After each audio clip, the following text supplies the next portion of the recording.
Ito na. Malapit na tayo.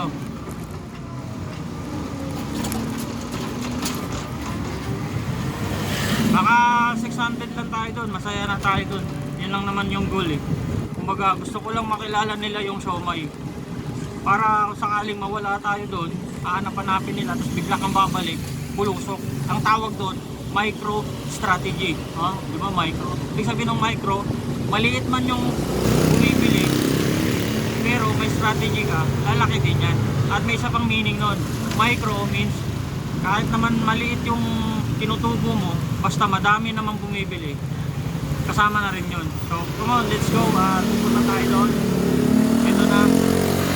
Nagtataka sila, nagsasalita ako mag-isa. Hindi nila alam, vlogger ako. Ito na. So, malamang makikita nyo yung sinasabi ko, yung pinaparkingan ko.